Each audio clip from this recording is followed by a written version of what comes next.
You have to learn to fight alone. Carl Jung explains why loneliness is your greatest teacher. There's a moment in every woman's life when she realizes the painful truth. No one is coming to save her. Not the lover she's been waiting for. Not the friend she poured her heart into. Not even the family she thought would always understand. In that moment of devastating clarity, when the world falls silent and she stands completely alone, something shifts. Carl Jung called this the initiation into the self, the point where loneliness stops being a wound and becomes a doorway. Because the universe doesn't abandon you in solitude. It reveals you. And what you discover there, in that sacred, terrifying emptiness, will either break you or birth the woman you were always meant to become. This isn't about isolation. This is about sovereignty. And the women who understand this difference are the ones who stop waiting and start becoming. Loneliness has a reputation as the villain in our stories. We fear it. We run from it. We medicate it with noise, distraction, and people who don't truly see us. Society tells us that to be alone is to be unloved, unwanted, forgotten. We're bombarded with messages that connection is everything, that community is the answer, that finding your person will finally make you whole. But what if everything we've been taught about loneliness is a lie? What if the very thing we've been avoiding our entire lives is actually the teacher we've been searching for? Carl Jung understood something profound about human nature that most people never grasp. The parts of ourselves we reject become the shadows that haunt us, and loneliness, true bone-deep solitude, is often the rejected part of our experience. We're taught to be connected, to be needed, to belong. We're praised for being team players, for being supportive, for being there for others. But we're rarely taught how to stand alone, how to sit with ourselves without crumbling, how to meet our own gaze in the mirror and not look away in shame or discomfort. This isn't about glorifying isolation or pretending that human connection doesn't matter. It does. Deeply, profoundly. We are social creatures, wired for belonging. But there's a difference between the loneliness that comes from external circumstances and the loneliness that comes from not knowing yourself. The first is temporary, situational, often beyond your control. The second is a spiritual crisis, a soul-level disconnection that no amount of external validation can fix. And Jung knew that until a woman learns to fight her own battles, to walk through her own darkness without waiting for rescue, she will never truly individuate. She will never become whole. Right now, you might be in that space, the painful one, the one where you've realized that the people you thought would stand beside you have walked away, where the relationship you invested everything in has crumbled into dust, where the version of yourself you presented to the world no longer fits, like a costume that's suddenly too tight, too false, too exhausting to maintain. And in this space you have a choice. You can numb the pain with shopping, scrolling, substances, or new relationships that recreate old patterns. You can distract yourself until the feelings fade into background noise. You can rush into something new to avoid the emptiness, or you can stay. You can turn toward the loneliness with courage and curiosity and ask it what it's trying to teach you. What you're about to discover in this video will challenge everything you thought you knew about strength, connection, and self-worth. You'll learn why loneliness isn't a punishment but a purification, a burning away of everything that isn't truly you. Why learning to fight alone doesn't make you cold or unlovable. It makes you free, discerning, and finally able to love from wholeness instead of need. And why the women who master this lesson are the ones who stop settling, stop shrinking, stop performing, and start living from a place of unshakable inner authority. This is not an easy journey. There will be nights when you cry yourself to sleep, mornings when you wake up and the emptiness hits you like a wave. There will be moments when you question everything, when you wonder if you're doing it all wrong, when you're tempted to go back to what was comfortable, even if it was killing you slowly. But it's the most important journey you'll ever take. Because on the other side of this loneliness is a version of you that you've never met. The real you, the whole you, the you that's been waiting beneath all the masks and roles and survival strategies. Before we go deeper, let me be clear about what you're going to discover here. First, we'll explore why solitude is not the same as loneliness, and why confusing the two keeps you trapped in patterns that drain your life force. Then, we'll uncover the psychological patterns that make you afraid to be alone, patterns rooted in childhood attachment wounds and cultural conditioning that tells women their value comes from being chosen. After that, we'll dive into Carl Jung's concept of individuation and why learning to fight your own battles is the only path to becoming psychologically whole and spiritually sovereign. We'll examine the shadow work required to face the parts of yourself you've been avoiding and why that work can only happen in solitude. Finally, we'll talk about the transformation that happens when you stop waiting for external validation and start building an unbreakable relationship with yourself, and how that transformation changes everything about how you move through the world. Stay with me. This is going to get deep, uncomfortable at times, and it might bring up emotions you've been suppressing. But if you're here, if this video found you, you're ready. Your soul is ready. And the woman you're becoming is waiting on the other side of this conversation. Let's start with a distinction most people never make, a distinction that changes everything once you understand it. Solitude and loneliness are not the same thing. They feel similar on the surface. Both involve being alone, but they come from completely different places and lead to completely different outcomes. Loneliness is a feeling of disconnection, a painful awareness that you're unseen, misunderstood, or abandoned. It's emotional, it's visceral. It can happen in a crowded room or a marriage bed. You can be surrounded by people, at a party, in a relationship, in a family, and still feel profoundly, achingly alone. Because loneliness isn't about the absence of people, it's about the absence of true connection. It's about feeling like no one really sees you, like you're speaking a language no one else understands, like you're wearing a mask so convincing that even you've forgotten what's underneath. Solitude, on the other hand, is a choice. It's the intentional act of being with yourself without needing external input to feel whole. Solitude is where creativity lives, where artists paint, where writers write, where musicians compose. It's where clarity emerges from the chaos, where the noise of the world fades and you finally hear your own voice, not the voices of your parents, your culture, your conditioning, but your actual voice, the one that knows what you really want, what you really feel, what you really need. Carl Jung spent years, decades, studying the psyche, diving deep into the unconscious, mapping the terrain of the human soul. And one of his most radical ideas was this: the self cannot be discovered in relationship to others alone. You need solitude to individuate, to separate who you truly are from the roles you've been assigned, the expectations placed on you, and the masks you've worn to survive. Without solitude, you remain a reflection of other people's needs, a mirror that shows them what they want to see. With it, you become real, you become yourself. But here's the painful part, the part no one wants to talk about.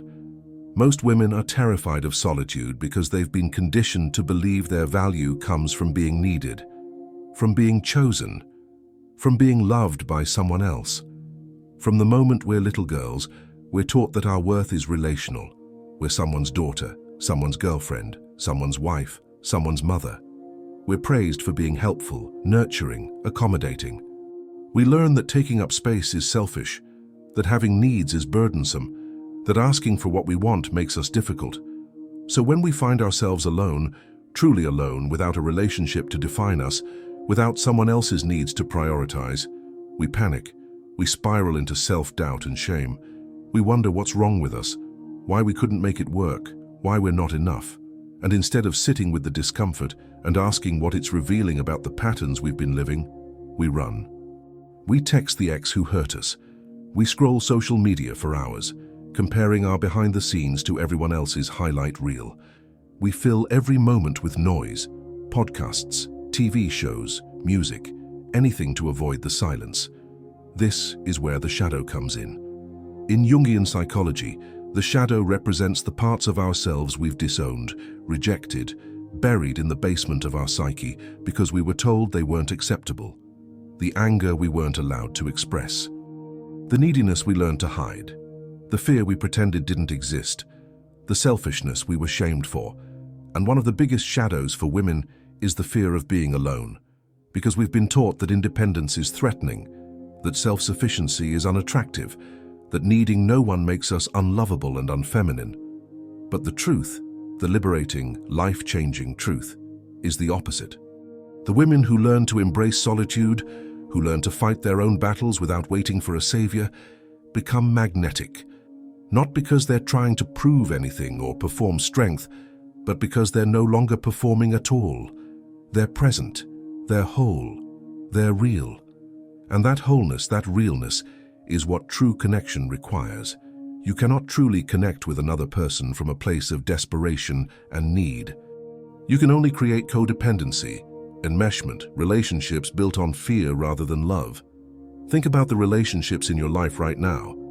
How many of them were built on genuine intimacy, where you feel safe being yourself, where you're seen and celebrated for who you really are? And how many were built on need? How many times have you stayed with someone not because they truly saw you, but because being with them was easier than being alone? How many times have you shrunk yourself, silenced yourself, abandoned your own needs because you were afraid that if you showed up fully, they would leave? This isn't judgment, it's awareness.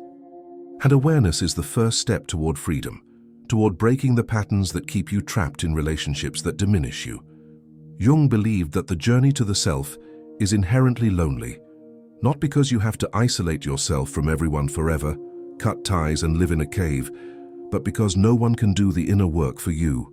No one can face your shadow but you. No one can integrate your pain but you. No one can heal your wounds but you.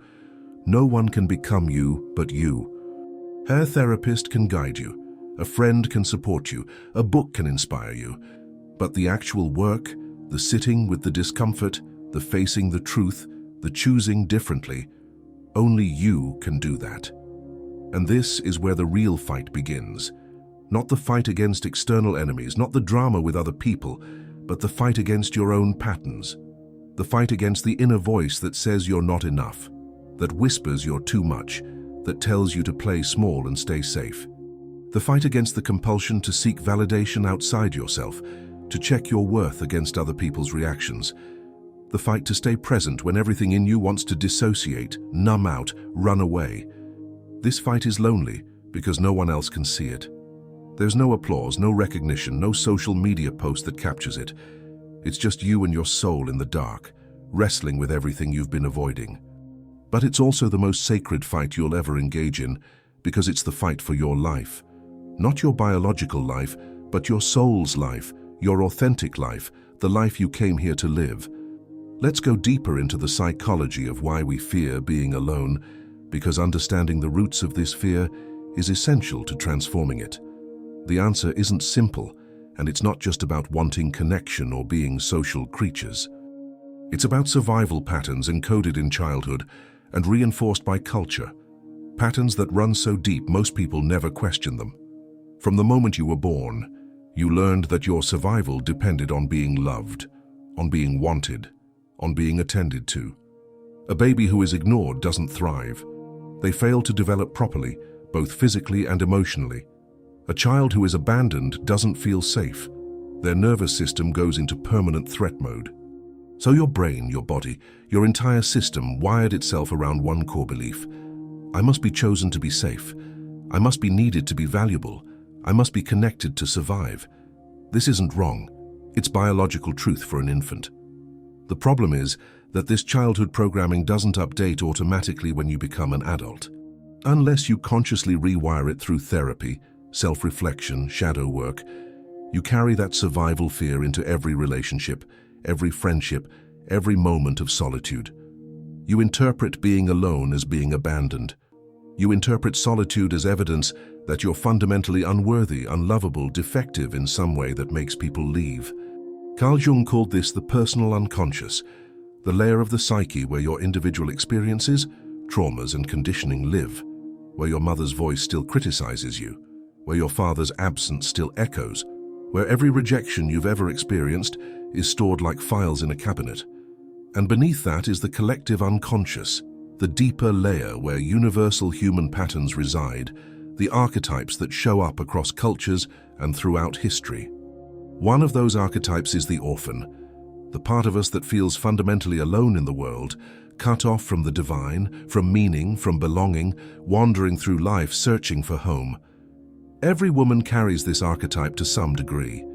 It's part of being human, but when it's unconscious, when you don't know it's running the show, it controls you. It makes you cling to relationships that hurt you, because any connection feels better than no connection. It makes you shrink yourself to be accepted, to be chosen, to avoid abandonment. It makes you terrified of the very thing that could set you free: solitude. But here's the paradox Jung understood, the paradox at the heart of all psychological and spiritual growth.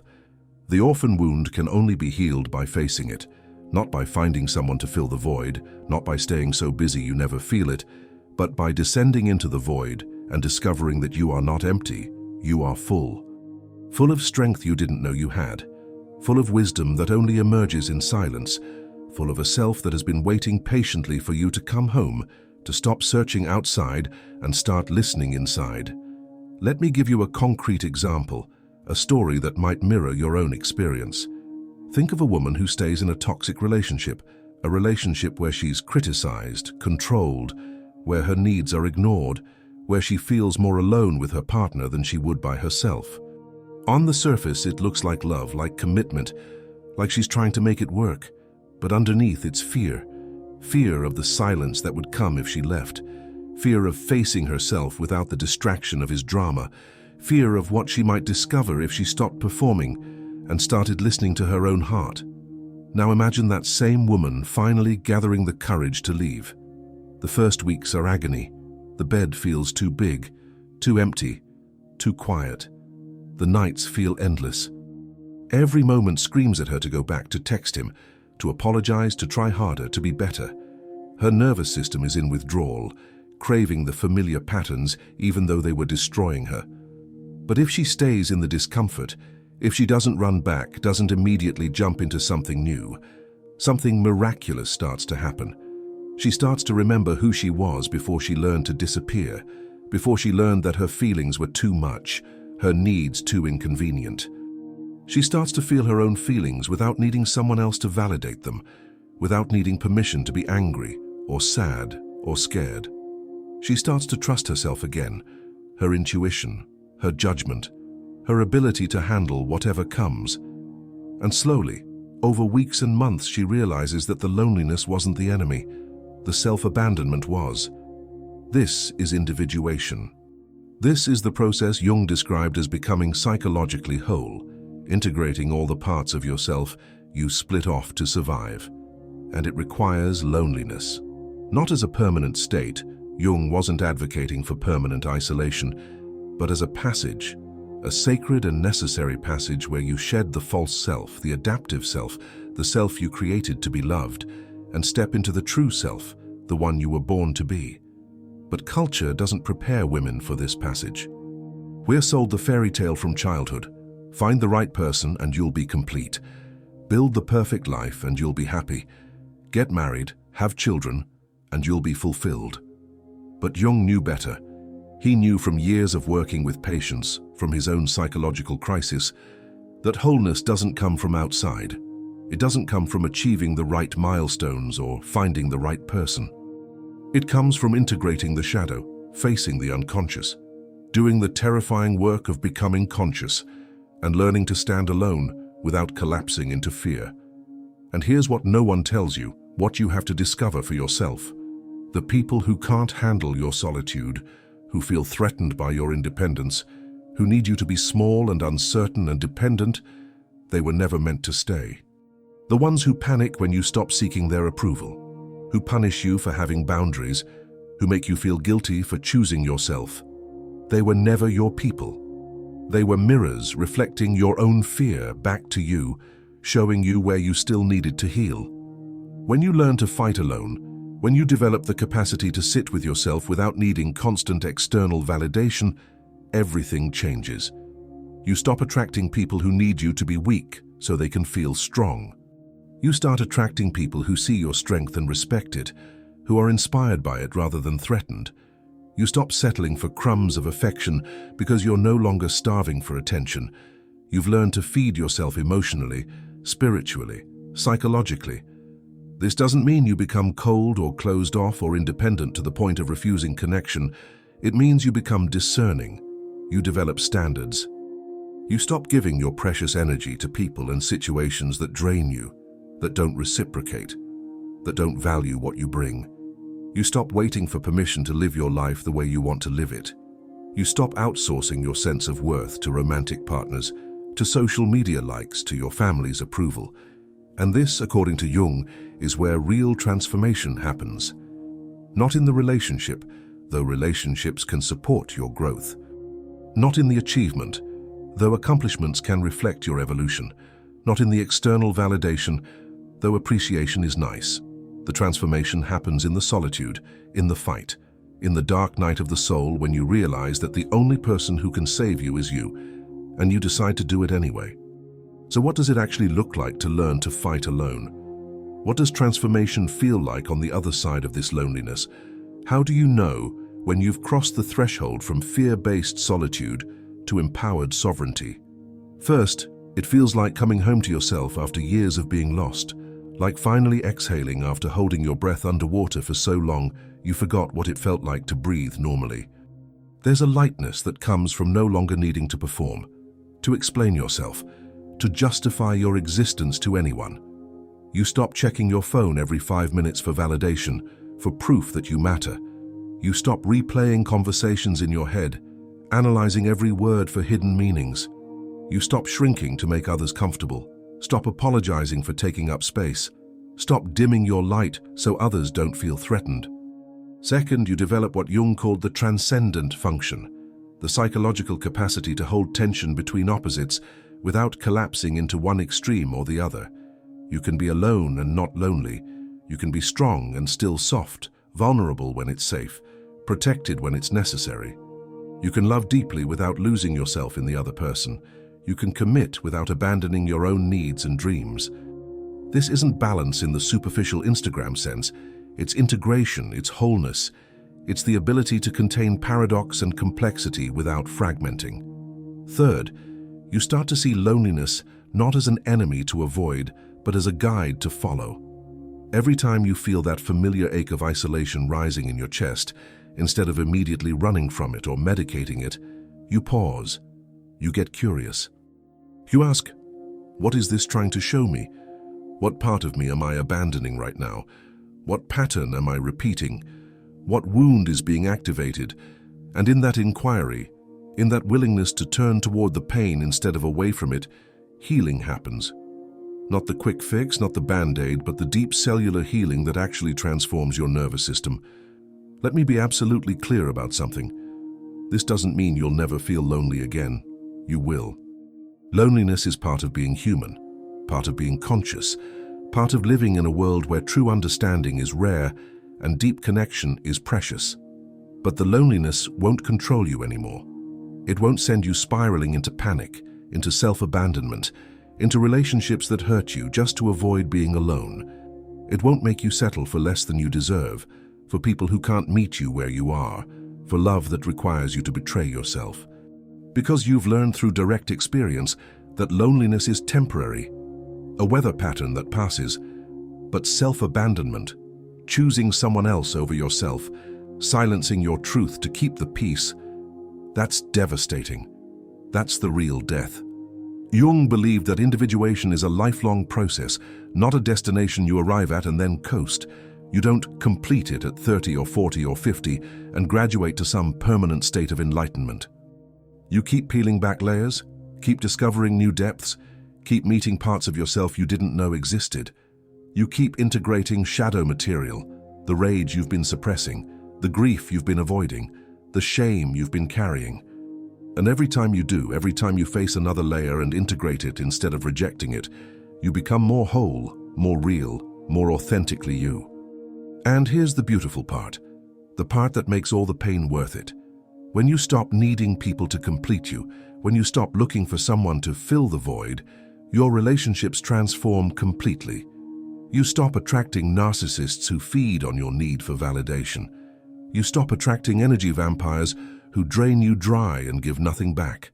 You stop tolerating disrespect, inconsistency, breadcrumbing, people who can't decide if they want you or not.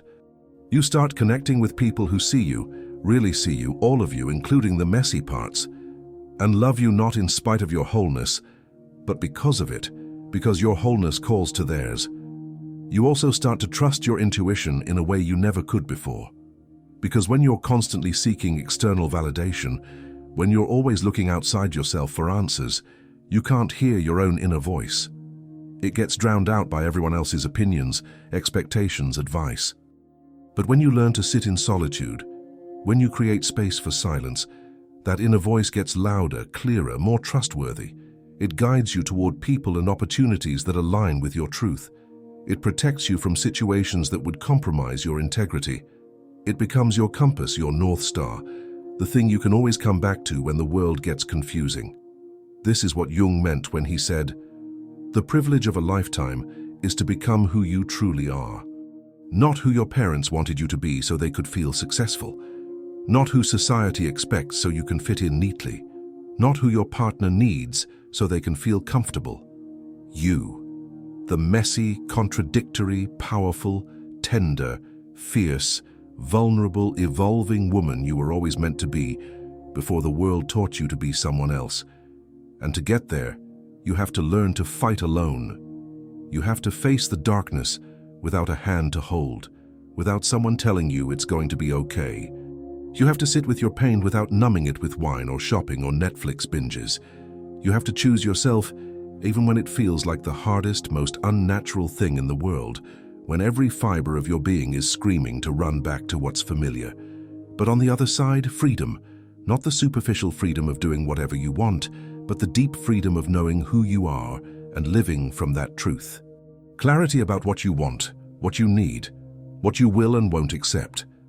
Power, not power over others, not dominance or control, but power over yourself.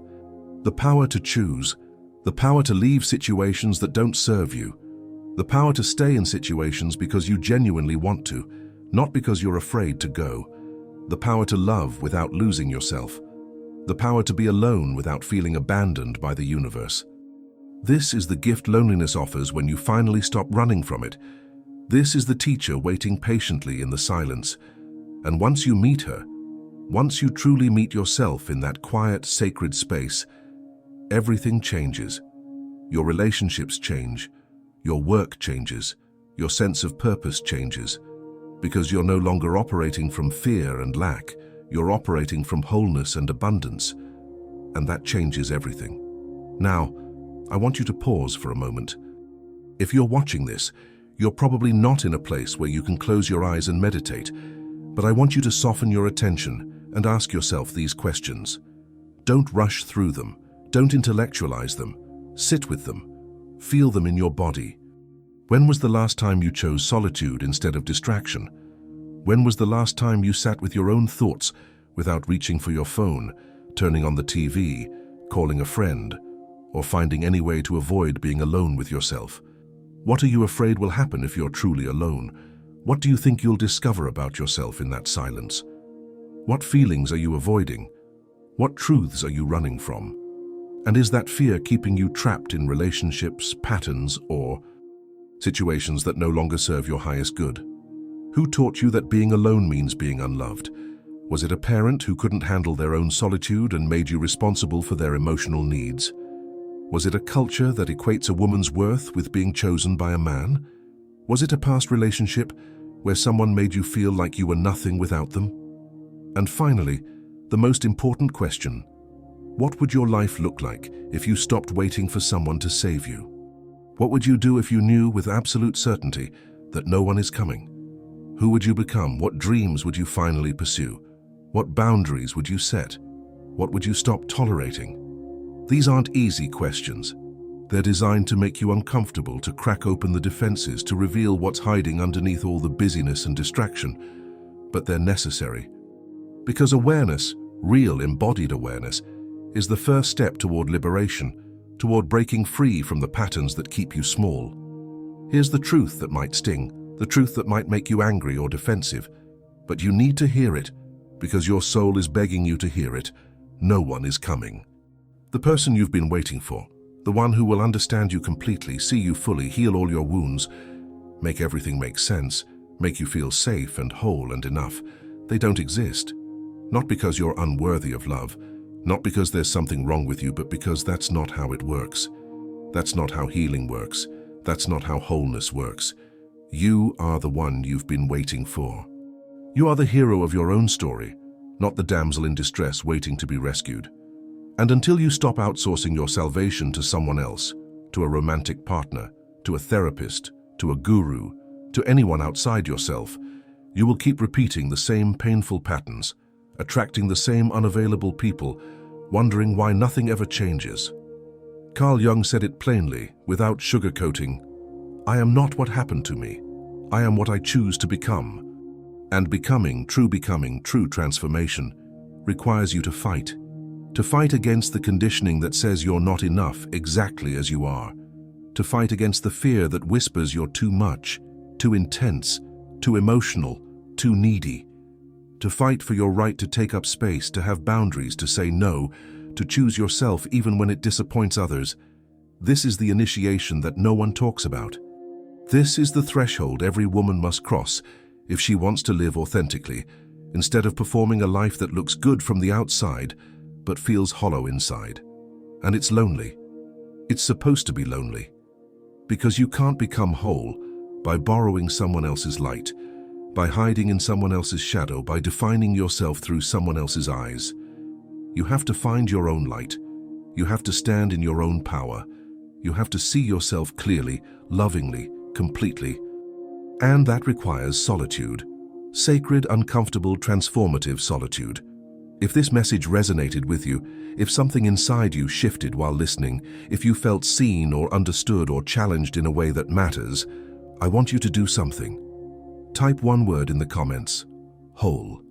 Not for me, not for the algorithm, for you, as a declaration to yourself and to the universe, as a commitment that you're choosing yourself today, right now, in this moment, as a reminder that you're stepping into your wholeness, your sovereignty, your power.